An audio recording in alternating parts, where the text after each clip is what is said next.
অৱশেষত এয়াৰপৰ্ট পালোহি আজি প্ৰথম উঠিম কেনেকুৱা লাগে আৰু সেইটো আৰু উঠিলে গম পাম আৰু আমাৰ ফ্লাইটখন আহি আছে আমি উঠিম আৰু এতিয়া কণ্টেক্ট পিছতে ইণ্ডিগো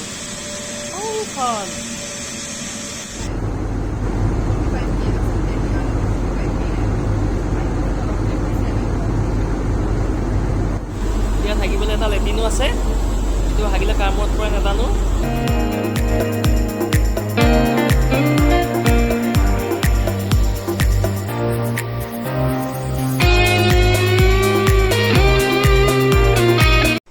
সৌখন দেলহি হয় অলপ পিছত আমি নামিম आप अपनी सीट पॉकेट ठीक से देखें ताकि आपका कोई सामान जैसे कि ईयरफोन या चश्मे विमान में न रह जाए। सीट बेल्ट का संकेत बंद होने तक कृपया आप अपनी कुर्सी की बेल्ट बांधे रखें। ইয়াত এয়াৰপৰ্টটো ইমানেই ডাঙৰ মানে সেই ফ্লাইটৰ পৰা নামিও এডোখৰ বাছত গৈহে এয়াৰপৰ্টৰ পৰা বাহিৰলৈ যাব পাৰি এয়া গৈ আছোঁ ফ্লাইটৰ পৰা নামি গৈ আছোঁ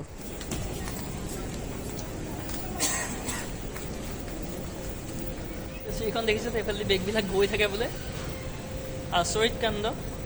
তাৰপাছত বেগবিলাক ঘূৰি ঘূৰি আহিব আমি থপিয়াই থপিয়াই ল'ব লাগিব বোলে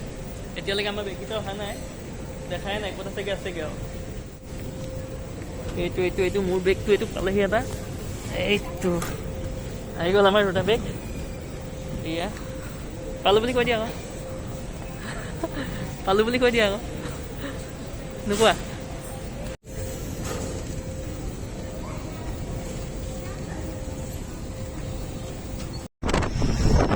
কেব বুক কৰিলোঁ বাছ ষ্টেণ্ডলৈকে 730 টকা লৈছে ৰিজাৰ্ভ কৰা হ'ল আৰু এইখন কি বুলি কয় বাছ ষ্টেণ্ডটোৰ নাম আছিল মজনু কা টিলা ইয়াৰ পৰা গুগল মেপত চাইছোঁ প্ৰায় 16 কিলোমিটাৰ দেখাইছে তাৰ পৰাই আমাৰ মানালীলৈ যোৱা ইণ্টাৰচিটি বাছখন আমি ধৰিম ৰাস্তাবিলাক ইমান মজা বাইক চলাই মজা লাগিব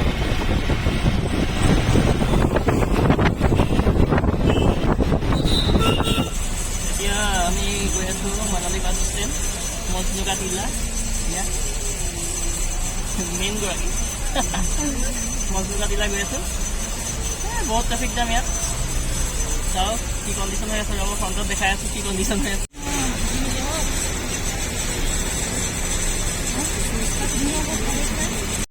তোমালোকে গৰম দেখিছে মানে গৰম অনুভৱ কৰিছে নিশ্চয় এতিয়া গৰম দিন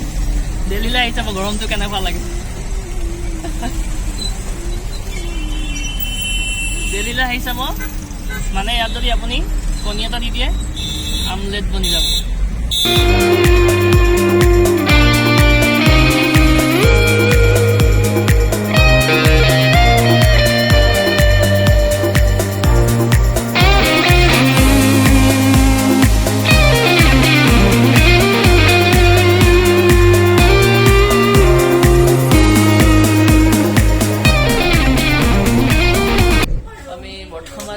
মানালী বাছ ষ্টেণ্ডত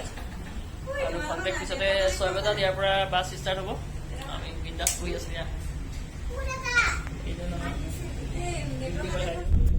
সৌ যে দূৰত দেখিছে পাহাৰৰ নিচিনা এইটো পাহাৰ নহয় কিন্তু এইটো হৈছে জাবৰ জোঁথৰৰ দম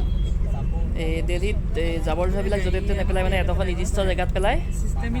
মানে এনেকুৱা পাহাৰৰ নিচিনা হৈ গৈছে আপোনালোকে বাছ বুক কৰিব পাৰিব এইটো হৈছে ফোন নম্বৰ আৰু এইটো হৈছে ৱেবছাইট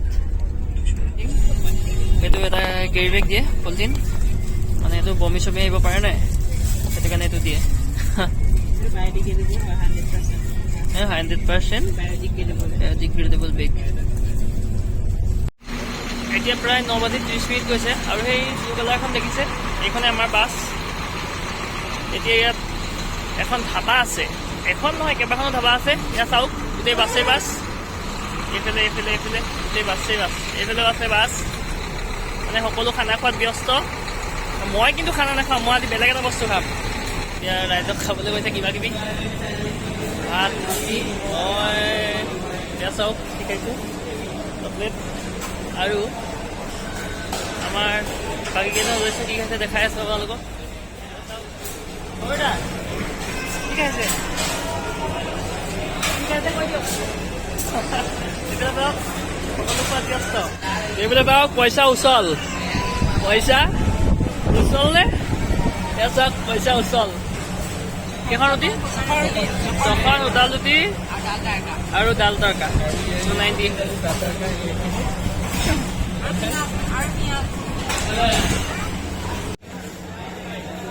এই ব্লু কালাৰখনতে সেইখনে হৈছে আমাৰ বাছ উঠিবলৈ মজা স্মাৰ্ট বাছ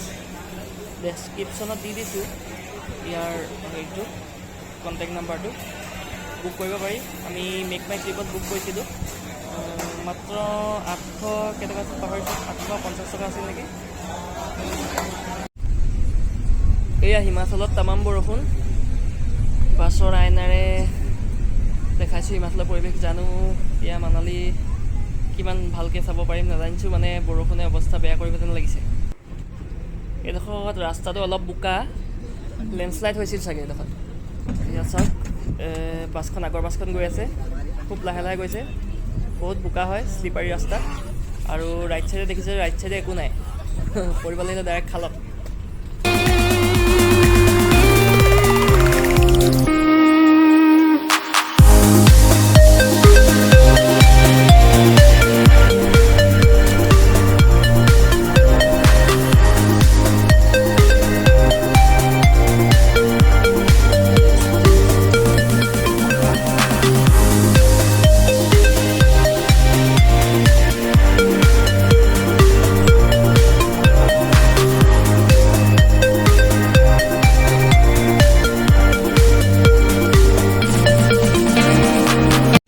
বৰ্তমান আহি আমি মানালী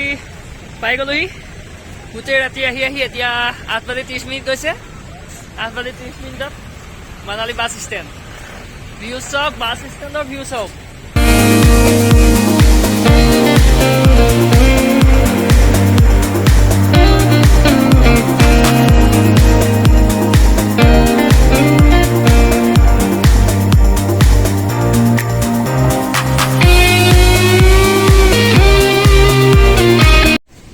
টেক্সি এভেইলেবল টেক্সিৰ কাৰণে কোনো চিন্তা কৰিব নালাগে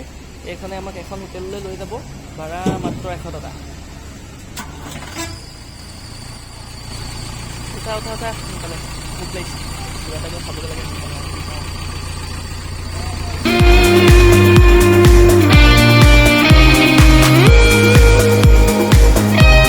আমি এখন হোটেল পালোহি এইখন হোটেলখনৰ নাম হৈছে হোটেল মংগলদ্বীপ এইফালে চাওক এজোপা নাচপতি গছ আছে কাষতে এইজোপা ইয়াত নাচপতি লাগি আছে এইয়া নাচপতি চাওক এইজোপা নাচপতি গছ ইয়াত বহুত নাচপতি লাগি আছে এইফালে চাওক এইটো এটা নাচপতি পৰি আছে এইটো